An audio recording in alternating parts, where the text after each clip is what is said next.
Well, today we're going to be talking about this stuff, peanuts, right? And peanut allergies. As I've said in the past, we're going to talk also about how researchers, media, I think, is doing this more than researchers, but media is part of the symptom of the problem here, and how they are predicting the past. More on the Data Show.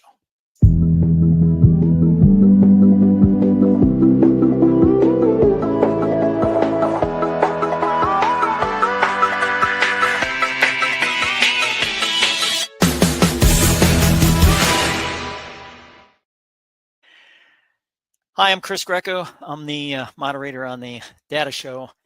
And today what I want to talk to you about is this massive study that has been just hit over and over and over again by media about how 60,000 children were prevented from having peanut allergies as a result of this, as a result of guidelines that were set down 10 years ago. The result of a study 10 years ago. And I think this is important to differentiate because the study itself is kind of interesting. The study that says that 60,000 kids were, and I'm still trying to figure out where 60,000 comes from. And maybe somebody can tell me, maybe somebody in a study can tell me, maybe they can just tell me how this has come up.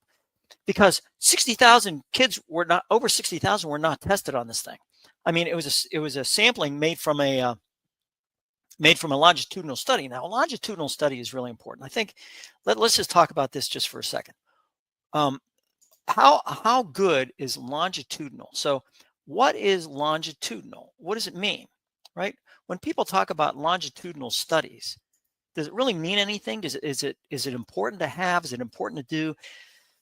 Well, longitude, the Earth longitude, when we talk about the long side of latitude is this way, right?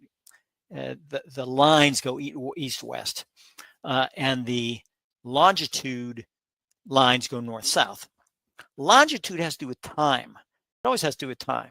I mean, it's interesting because a lot of people don't realize longitude really wasn't used on the sea. It was used on land, but it wasn't used on the sea until almost the 1700s because you didn't have a timepiece to be able to go across the salt water. It wouldn't work. So they finally developed this timepiece, and it wasn't, again, when Columbus sailed the ocean blue, he did so with latitude only. He did not have the ability to do longitude. So that's kind of interesting how that limitation is there. But longitudinal means time-based, right? Time-based study, which is actually a really good study.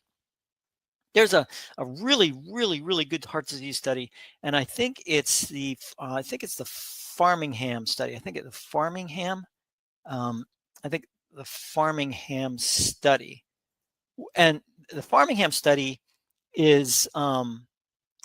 is really, really important. Framingham study. So let me put that down just to make sure you know that. Framingham, right? So what they did was the Framingham study was really pretty cool because what they did was they took the same people, and they've done this for decades on the same people, and found out, eating habits, exercise habits, those types of things. And they were able to take it over a period of decades on the same people. This is really important. On the same people and their descendants, and figure out heart disease from that specific cohort study. So it's really cool. I mean, it's just an amazing thing that they can do. Now, getting back to where we were, right? So getting back to the actual study here. So what I did was I went to the internet, which I always do, and I was looking up. I thought, okay, I'm just look up peanut allergy study saving 60,000 kids, right? So this is what came up. Some 60,000 kids have avoided peanut allergies due to landmark 2000 advice study finds. New study shows 60,000 kids have been spared peanut allergies. Peanut allergies dropped significantly in the last 10 years. Okay, so that's not bad. That's not a bad one. Peanut allergies dropped significantly in the past 2 years. That actually is general enough to be okay to say. But this 60,000 thing, feeding babies peanuts early helped 60,000 kids avoid allergies. I'm sorry, but that's, it's like saying, and they constantly do this, saying, 3 million people were saved as a result of COVID shots. You can say what you want to say, and you can hypothesize what you want to hypothesize, and you can, do all the hypotheticals you want. But there's no evidence to prove that 60,000 kids were saved. Now, if that's an extrapolation, another word we got to figure out. So if that's an extrapolation, like they're saying, oh, well, there's so many, it's a percentage, and this extrapolated means that it's going to be 60,000 kids. If you want to extrapolate that, if you want to hypothesize, if you want to hypothetical, I mean, they do it all the time in legal stuff and crime areas and everything else. Hypothetically, but the bottom line is were 60,000 kids actually avoided? We don't know. You have no idea if 60,000 children were saved peanut allergies as a result of the 2015 or 2017 guidelines. Now, here's what you can do. So I went to CDC, and it says, this is data from the CDC, or from CDC, but National Center for Health Statistics, right? And it shows the percentage of children who had eczema by age were 12.1%.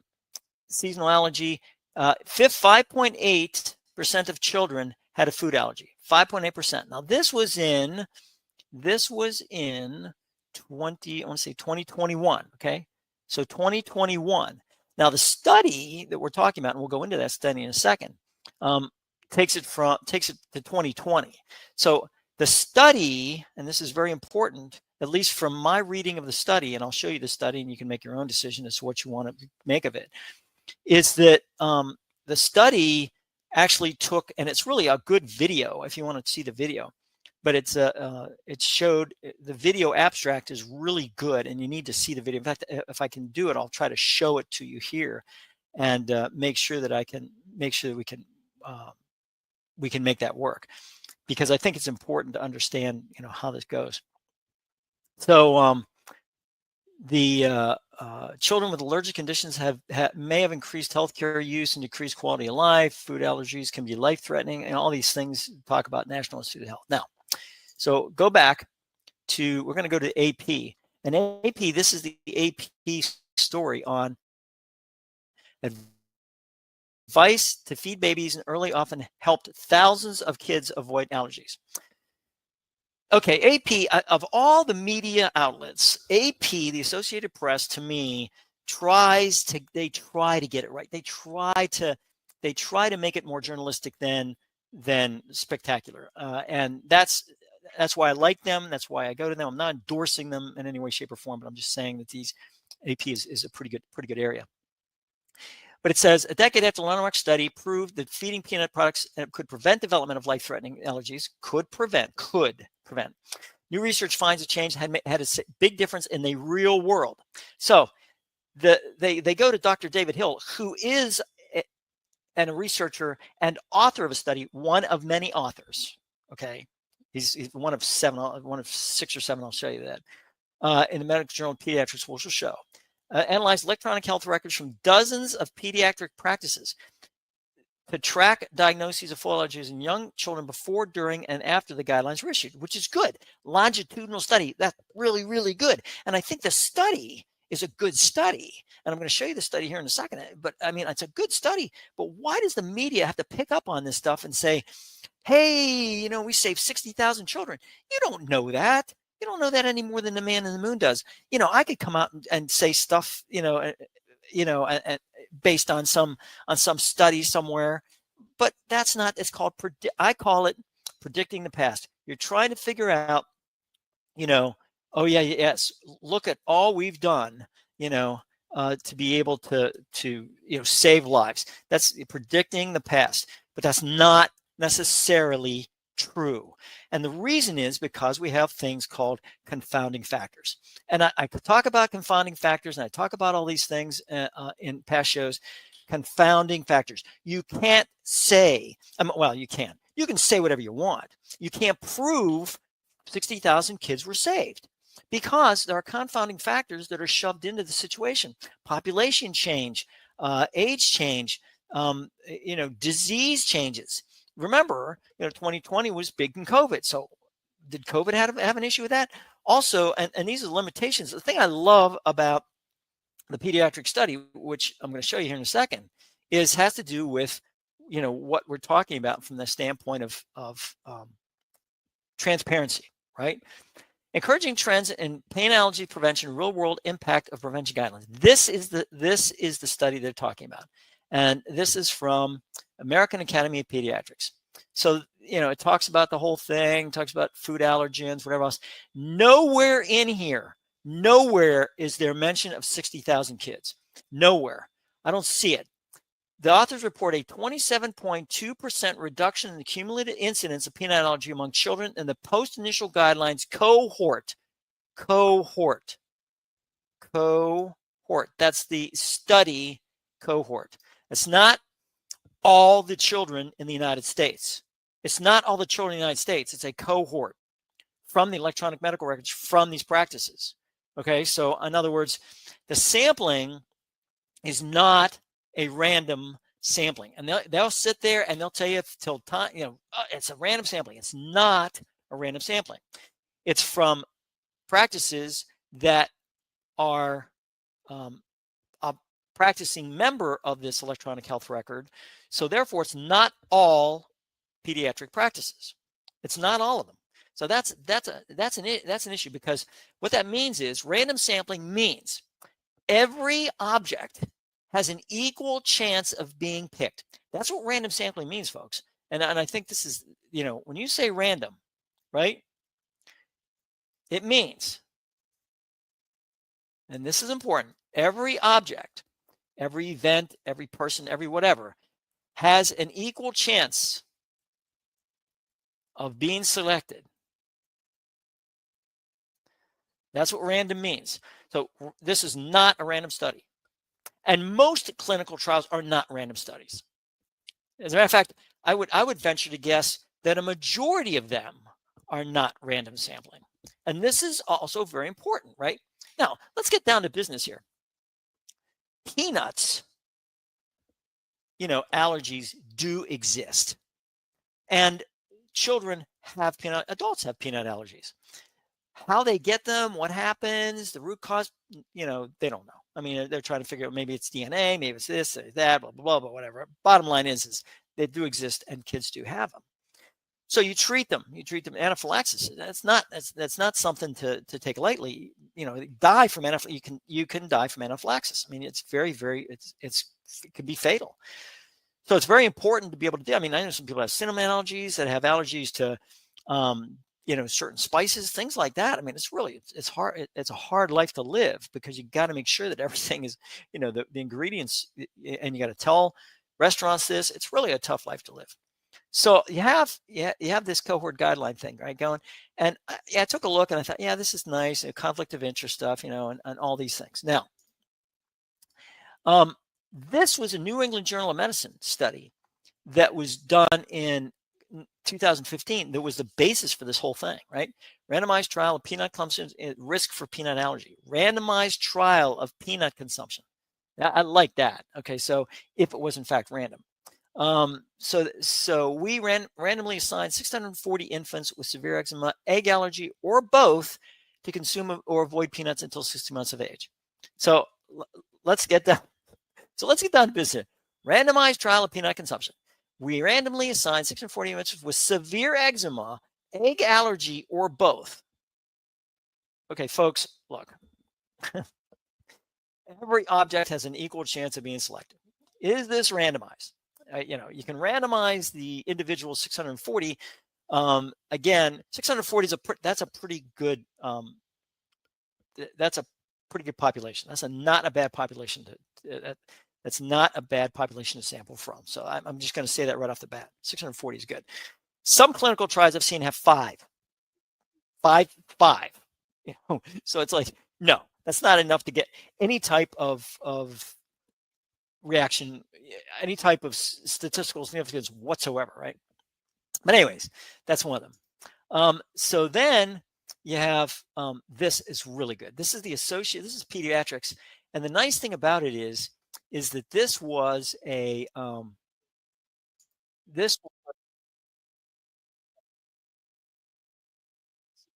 an actual called the audio. Um, this is actual an audio. Let's see if I can take it back here. Here we go. This is what they call an audio abstract, which is great. I mean, it really is good. So I'm just gonna although I really do appreciate the fact that he's talking. This is the background of the entire study here, right? Um, so that's pretty cool. I mean, I like that. So I'm going to just push it forward here a little bit. This is excellent. I mean, this is a really, really good, well thought out video. I urge you to go there. Let me go ahead. I'm going to copy this to a banner. I'm going to copy this to a banner. Anybody that wants to see this, definitely, go to this publication and oh, wait a minute, food guidelines, and I guess that's all I can put in there. Doggone, that I could put more. Let's see if I can get the whole thing here. Guidelines for early introduction and wait a minute, something else. Introduction and patterns of food allergy. So I'm going to just and patterns of food allergy. Okay, so what I'm going to do is I'm going to take this and I'm going to take this and copy it and put it here. We'll see. So this way, I think if you want to get this, then you can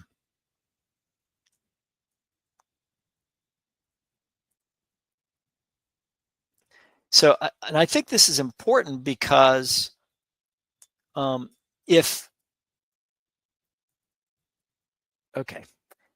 because if you can do this, right?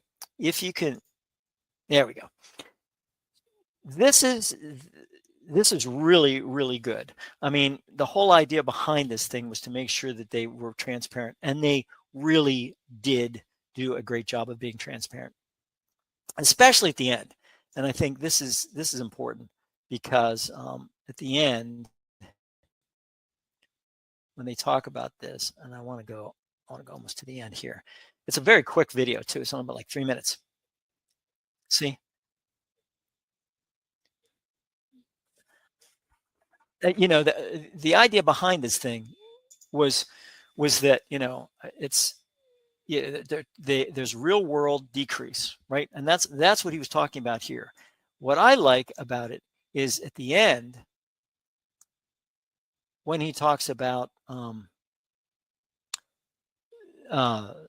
the limitations. And I think this is really, really, really important. And I just love the fact that this guy does limitations at the end here. And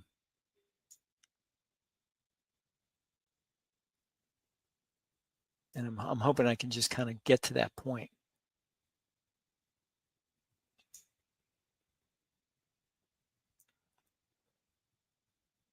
I don't know if I can do it.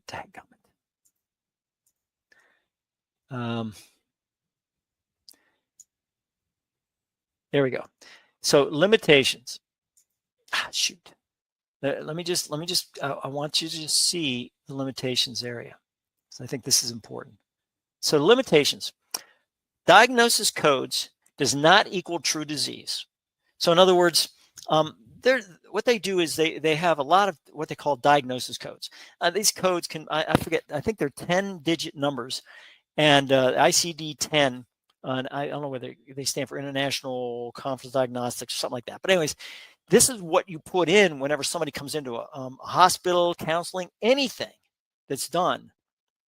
It's done from the standpoint of diagnostic codes, but it does not equal the true disease. I really appreciate them saying that.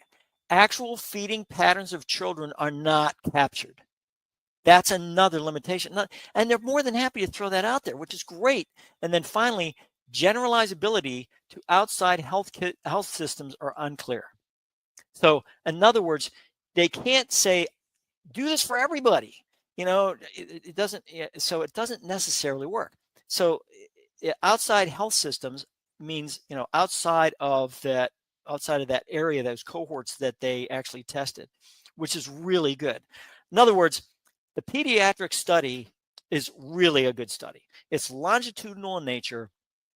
It has limitations, which they publish, and it's got a pretty good, and I say pretty good overall look. I wanted to show you just a chart here, and this is the chart, one of the charts they use, and it's called an interrupted time series analysis. Now, time series analysis is I'm going to try to introduce it here in about a minute or so. But time series analysis is being able to take time periods and be able to take a look at data for that time period and then compare it to other time periods. And what you can see here is, if you can see these dots are different points of data, and you can see they're all over the place, right? I mean, literally all over the place. But what happens is, with time series analysis, what you're trying to do is you're trying to take I want to say an average, but it's kind of an average. And what you're doing is you're trying to use that to form certain patterns, and they do form certain patterns on this type of data. So it's not bad. It's not a bad form to use, and it's better than it's really better than time than correlation, which correlation is not causation. So that's an issue there. So they did a pretty good job there. So I mean, that's it with that. They also have some great figure legends and different things. I mean, it's really, like I said, it's really a well deal to get. This was advice to feed babies early and often, helped thousands of kids avoid allergies. Again, this is Associated Press through MSN, which is really, really good as far as I'm concerned. Now, this is this is another updated pediatric peanut allergy prevalence in the United States. It talks about different aspects. And this was this is a 2018. So there's 2015, 2018. This took into consideration, a longitudinal study, but again, it didn't go all the way up to 2025. So it's what does that mean? Does that mean that there's less, there's more? My thing is, what I would do is, I always like to go back to CDC, which CDC has all kind of different health statistics, different aspects. You can take a look at diagnosed allergic conditions in children aged 0 to 17, United States 2021. But this wasn't published till January 2023. So that's where you get that type of thing. So I'd get 2020, 2019, and take a look at that and see what, in fact, the difference is. Do they have allergic conditions? In from 2020, from 2019, from all these different things. Just over 1/4 of children in the United States had at least one allergic condition. 27.2 children had one or more selected allergic conditions. About 1 in 5 children had a seasonal allergy, and 1 in 20 had a food allergy. 1 in 20, 5%. 5% of children had a food allergy. Food allergy doesn't mean peanut. Could mean anything. Could mean not anything, but it could mean egg. Could mean spices. Those types of things. So again, I just wanted to point out different aspects and what of the study itself, and to say that it's a shame, because what the press needs to do is to get a hold of their journalists, and I say it in quotes because you don't put up that you saved 60,000 kids when you don't have the evidence to prove that you saved 60,000 kids. You can't extrapolate out and say, I saved 60,000 children. First of all, that bothers me. It bothers me as a data guy. It bothers me as a person.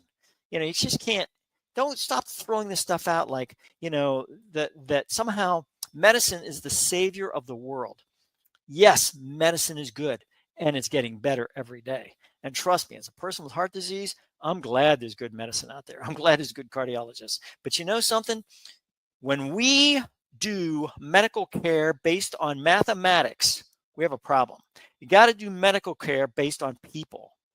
And that's where this situation with this 60,000 thing bothers the crap out of me, because it's not something that is real. It's something that is made up. And you can sit back and say, but Chris, mathematics shows, hey, I get that. But you're trying to put this medicine in a life-saving situation. And trust me, they already know they're saving lives. You don't have to tell them, and you don't have to tell people that medicine saves lives, because I know it and people know it. You don't have to throw that out there and save 60,000 kids' lives, because frankly, that's just plain old, that's hyperbole in a very, very one word synopsis. So when you read these studies, and I really highly urge you to read the studies, read them and see what the limitations were, see where the conflict of interest, they have to tell what the conflict of interest is, all these different things before you move on and start to say, wow, that was just a great peanut study. Everyone is different, and everyone has an individual aspect to that whole thing. So it's good that they came out with guidelines. It's good that the pediatricians are doing that. It's good that parents are paying attention to those types of things. I think those are all good things as a result of the original peanut study in 2015. And then you had post studies in 2017. So I think all those things are very, very, very important. Saving one child's life, that's a miracle unto itself. So that's something that I do not just discard. It's the data problems that I confront, and you should too. And that's the reason for the show. So on that note, I'm going to go ahead and call it a day. Thank you very much for listening. And just if you have an allergy, just be careful. Just be careful.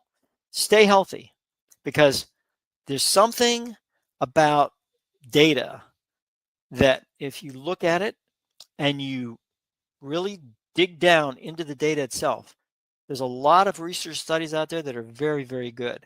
And for whatever reason, and I don't know why, the media likes to take these studies and put it out there like it's some edict for future health aspects.